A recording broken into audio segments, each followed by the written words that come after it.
What's up, tubers? Yeah. Hanging on to the grab bar with the door open. I kind of feel like I'm floating back in my skydiving days. This was my position. I'd grab the bar, I'd be at the back of the plane would be going that way. And I'm floating out here in the wind while people are gathering around the door so we can all exit together. I loved it out here. But back on to why we're here. Man, I've been going crazy last 3 weeks since I broke a rib. And I'm not complaining anymore because of Ruth Bader Ginsburg. She's got 3 of them and she's 85. So I got nothing to talk about. Except I still can't go snowboarding for another week maybe. But man, I want to do something with this light bar. This light bar came with my truck. These are 55 watt, I want to say they're H3s, T3s. Oh shit, what are they? I can tell you right now. These are a 55 watt H3 daytime running light. If you're standing where the camera is or in front of the bumper and I turn these on, duh, they're bright looking into it. But from here to that wall, and that's 10, 15 feet, you wouldn't be able to read a business card. So I finally figured out a way I can rework this and still utilize the wiring and the same mount. But when you take these things off, there's a big old oval hole in here. So what I've got right over there, I've got a new piece of 2-inch outside diameter aluminum. And it's gonna go into these same holes and brackets that I've got existing over there that are mounted to my roof rack. And I can keep all my wiring inside of there for the new light bars. So I want to change this up. So that gives me the basis or the structure or the foundation for something to mount to. And then I can just use mount clamps to mount whatever I do on here. But my deal is, as you know, I've got a light bar right down here. So yeah, you know I got this light bar here. Rough country, 30-inch, floods over here, spots there. This thing is super wicked bright. There's a lot of light down the road. But for all practical purposes, this light, we're gonna leave that off because we're gonna go do a demo on this. This light here throws a lot of light right down your driving alley. Whether it's a trail or a road, it lights up the road as far as you need it to be, as far as you're gonna need for the speed that this thing's gonna be off-road. It's well beyond that. But I want some more floods. What I need is I want floods. I want something more off to that side over there and off to this side over here. So a couple of unique issues with back here is a lot of light bars are mounted up here.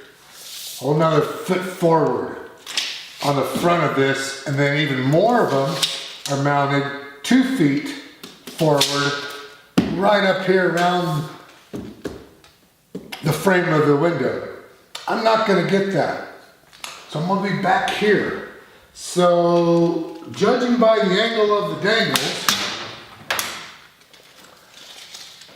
because of where this roof is, no matter what light I put here, it's gonna put very minimal, if any, light or reflection on the hood. So that's a good thing. The bad thing is any light over here is gonna be a little bit blocked by this. And that's where I really want the light. So what I'm expecting to do is, and you have to stay tuned because once I get this figured out, we're gonna do it, is imagine a 30 inch, because I've got 37 to work with. So here's 30 inches, right there, 30 inch light bar. I'm going to avoid these angles, and I can mount it straight right in front of this bar.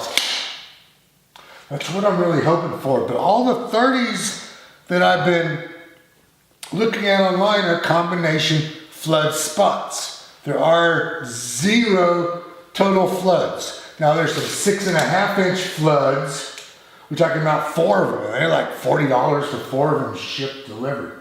I can mount, which are basically just a little bit bigger than these. I can mount 4 of those up here and try to angle them more to the outsides.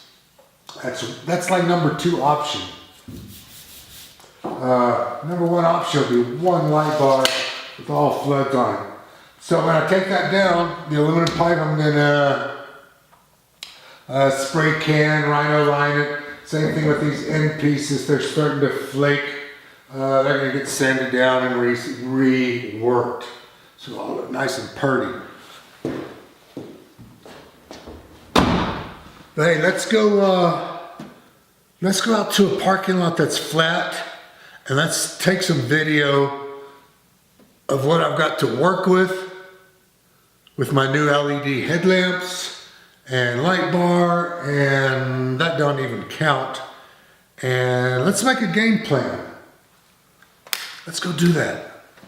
All right, so we're here in this long parking lot, vacant parking lot. Right now, all I've got is my low beams on.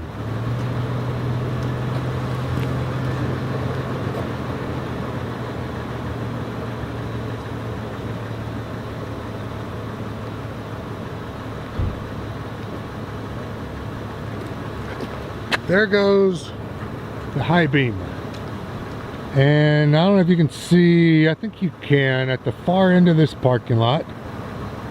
And I'll try to get you a measurement and post it right on the film right here, how far that might be. You can see the high beams. Now, pay attention to the ground right around here. I'm gonna turn on the useless roof rack daytime running lights.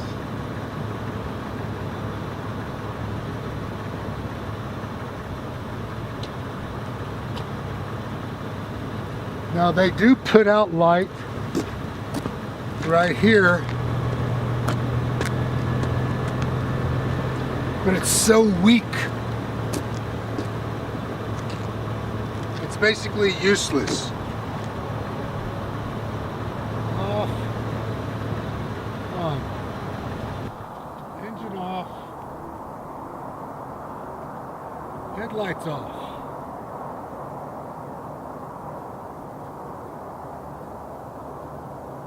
Those are my daytime running lights right there.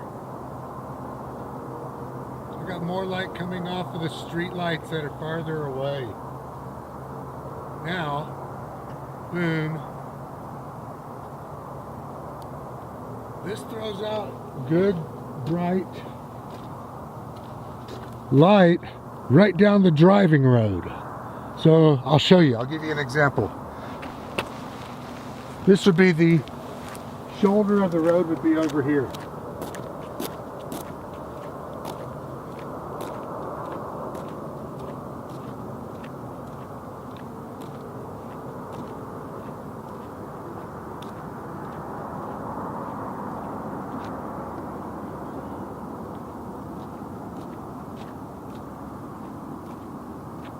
Plenty of light, really bright. Starts to fade off over here.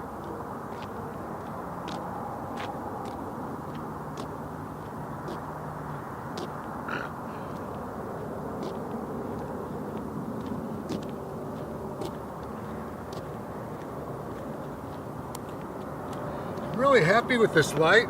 With the same intensity and brightness I've got over there, right here.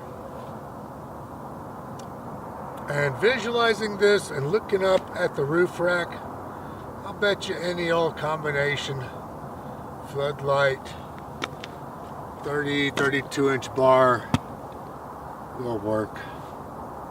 So if you got any comments, let me know. If not, stay tuned, because we're gonna change that light up on top. I'm getting closer and closer to making a decision. All right, man. Give me a thumbs up. More important, hit subscribe. I'll see ya.